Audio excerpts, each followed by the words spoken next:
Good morning everyone. Today we are going to start new chapter, that is air we breathe.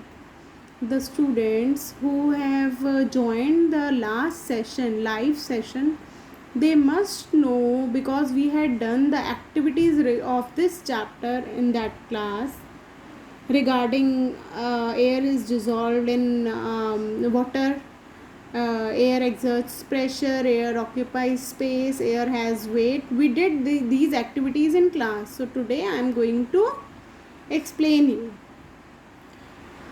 what is it that we cannot see, hear, taste और smell but it is present all around us. ऐसी कौन सी चीज़ है जिसे हम देख नहीं सकते, सुन नहीं सकते, टेस्ट नहीं कर सकते और स्मेल भी नहीं कर सकते, लेकिन वो हमारे आसपास है, हर जगह है.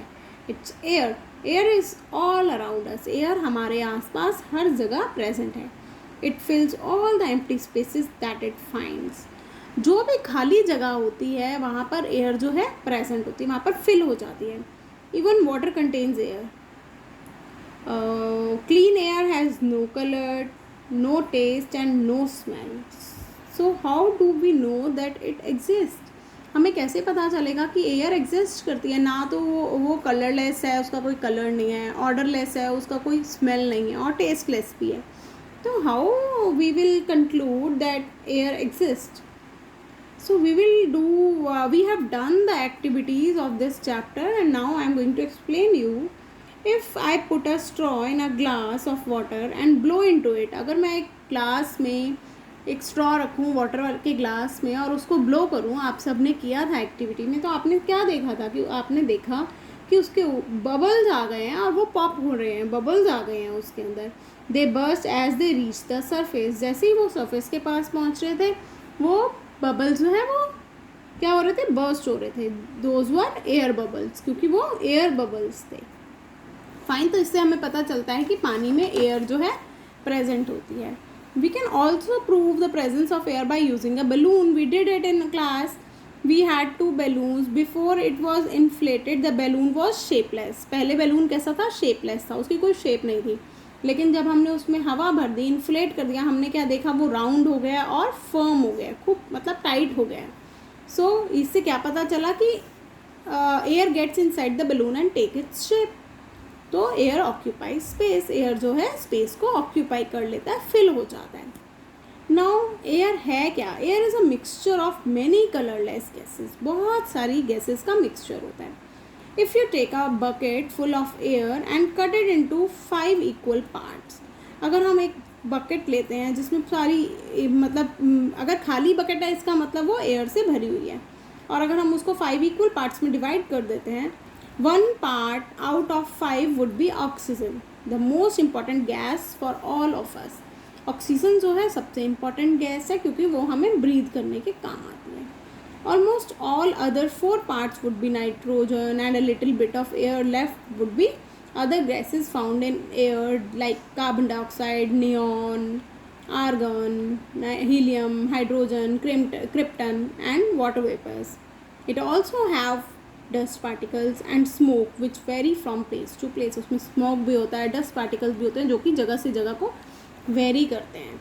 और सबसे ज़्यादा जो हमारे एटमॉस्फेयर में वो नाइट्रोजन है, that is 78%, then oxygen that is 21% and 1% other gases. Other gases में कौन कौन सी गैसेस हैं, carbon dioxide, neon, argon, helium, hydrogen, krypton, water vapour, dust particles etcetera.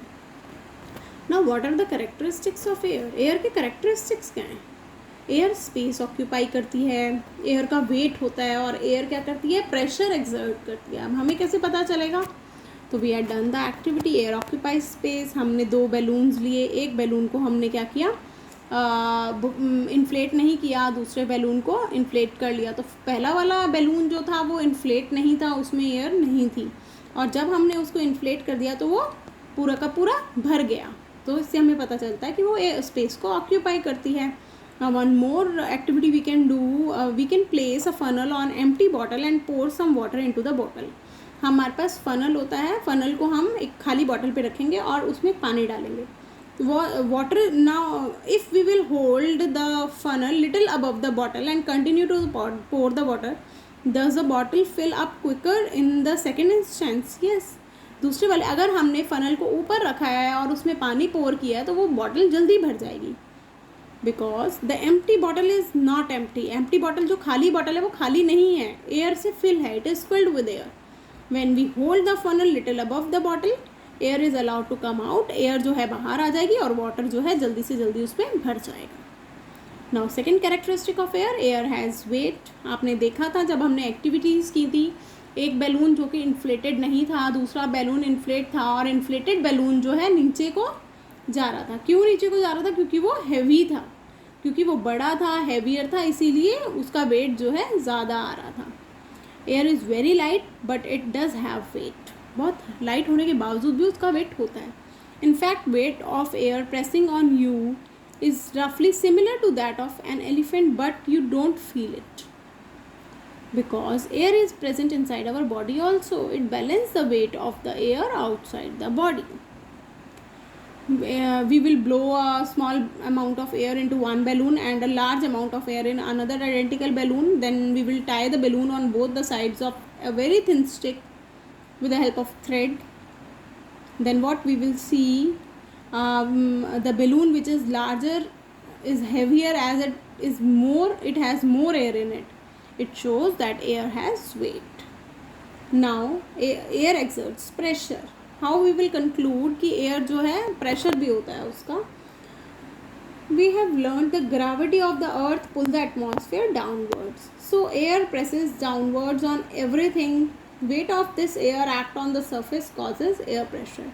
If we take a plastic bottle and remove its cap, squeeze it hard and then release it, we will notice the bottle comes back in its original form because the air enters the bottle and pushes against its sides or exerts pressure. Once again squeeze the bottle and now put a cap on its mouth. What happens? The bottle will not come back to its original shape as there is no air inside the bottle to exert pressure. अगर हमारे पास एक plastic की bottle है, उसका हमने cap हटा दिया और उसको दबाया, स्क्वीज़ किया, तो वो 2 मिनट के अंदर अंदर वापस अपनी पोजीशन में आ जाएगी. फाइन, क्योंकि उसके अंदर एयर है, एंटर होगी एयर उसके अंदर और उसको उसकी साइड्स को पुश करेगी और प्रेशर एक्सर्ट करेगी. वाइल दूसरी बॉटल जिसको हमने कैप लगाया हुआ है उसको स्क्वीज़ करेंगे तो उसकी शेप जो है वैसी ही रह जाएगी, क्योंकि एयर प्रेशर को एक्सर्ट ही नहीं कर पाएगी, उसके अंदर एयर ही नहीं है जो कि वापस उसको उसकी ओरिजिनल फॉर्म में ला पाए. Thank you everyone. This was all for today, the characteristics of air. Tomorrow we will learn about the uses of air and pollution of air. Thank you everyone.